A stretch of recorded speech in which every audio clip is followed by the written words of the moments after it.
महाकुंभ मेले में बुधवार तड़के मौनी अमावस्या के मौके पर लाखों श्रद्धालुओं के उमड़ने के बाद भगदड़ जैसी हालात बनने से 30 लोगों के मरने की पुष्टि हुई है। साथ ही कुछ लोग जख्मी भी हैं। ब्रह्म मुहूर्त में स्नान के लिए देर रात संगम नोच पर इतनी भीड़ इकट्ठी हो गई कि भगदड़ मच गई, जिसकी वजह से इस हादसे में 30 लोगों की मौत हो गई है, जबकि कई लोग घायल हैं। ऐसा नहीं है कि प्रशासन को श्रद्धालुओं की संख्या का अंदाजा नहीं था, फिर ऐसा कैसे हुआ कि इतनी सतर्कता के बावजूद सारी तैयारियां धरी की धरी रह गई और इतना बड़ा हादसा हो गया। आइए जानते हैं कि भगदड़ के क्या कारण थे। आपको बता दें कि महाकुंभ मेले में भीड़ को नियंत्रित करने के लिए प्रशासन की ओर से होल्डिंग एरिया बनाए गए थे। शायद मेला प्रशासन ने इन सभी होल्डिंग एरिया का इस्तेमाल नहीं किया। जब भारी संख्या में श्रद्धालु कुंभ मेला पहुंचे तो वहां कहीं भी बैठने की जगह नहीं थी, क्योंकि रात में तो स्नान करना था। जब श्रद्धालु अलग अलग जत्थों में बैठे हुए थे तो उन्हें रात 8 बजे के बाद ही संगम की ओर से भेजना शुरू कर दिया गया। ऐसे में संगम पर रात 9 बजे से ही भारी भीड़ उमड़ी और फिर भगदड़ जैसे हालात बन गए।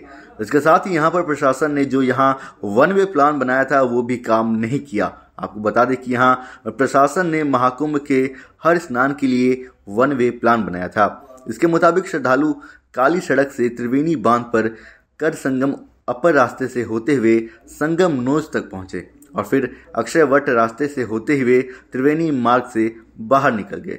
इस वजह से प्रशासन के इस वन वे प्लान ने काम नहीं किया। श्रद्धालुओं की भीड़ संगम अपर मार्ग पर छाई रही। अक्षय वट रास्ते पर बहुत कम लोग गए। इसे भगदड़ के पीछे की ये एक बड़ी वजह रही, क्योंकि लोग एक ही रास्ते से आने जाने की कोशिश कर रहे थे। इसके अलावा महाकुंभ नगर मेला क्षेत्र में प्रशासन ने श्रद्धालुओं के लिए 30 पांटून पुलों का निर्माण किया था, लेकिन 10 से ज़्यादा पुलों को हमेशा बंद रखा गया। इसकी वजह से झूंसी की ओर से आने वाले श्रद्धालुओं को कई किलोमीटर तक पैदल चलना पड़ा।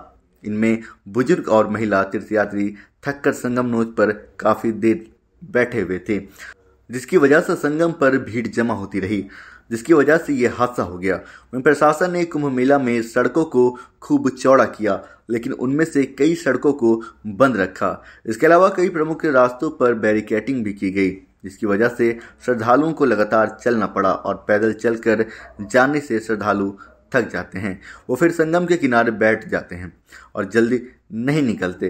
संगम पर भीड़ रहना भी हादसे की वजह बना।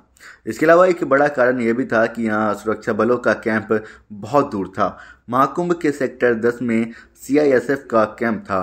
प्रशासन ने अलग अलग सेक्टरों में सीआईएसएफ का कैंप नहीं लगाया था, इसलिए जब देर रात भगदड़ मची तो कंपनी को बुलाया गया, लेकिन भीड़ इतनी ज़्यादा थी कि उन्हें सेक्टर 3 के इलाके तक आने में बहुत समय लगा, जिसकी वजह से हालात बिगड़े।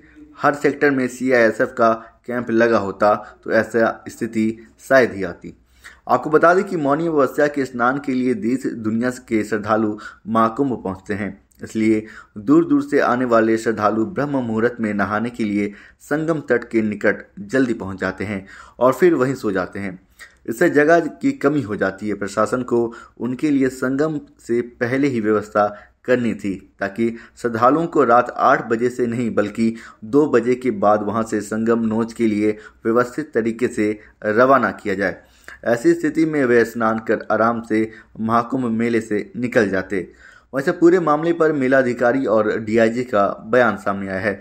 महाकुंभ मेलाधिकारी विजय किरण आनंद और डीआईजी महाकुंभ वैभव कृष्ण ने बताया था कि ब्रह्म मुहूर्त में श्रद्धालुओं की भीड़ संगम नोच की तरफ बढ़ रही थी। रात 1 बजे से 2 बजे के बीच भीड़ बढ़ने लगी थी। अखाड़े के कुछ बैरिकेडिंग तोड़कर श्रद्धालु नीचे जमीन पर सो रहे थे। उनके ऊपर दूसरे श्रद्धालु अफरा तफरी में चढ़ गए, जिससे नीचे सोए हुए श्रद्धालु कुचल गए।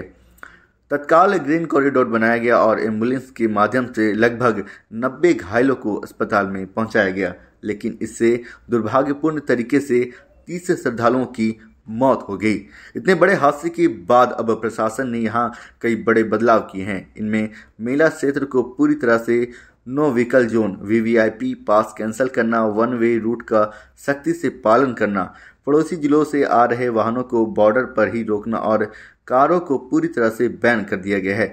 वैसे पूरे मामले को लेकर आप क्या कुछ सोचते हैं, अपनी राय हमें कमेंट्स में लिखकर जरूर बताएं।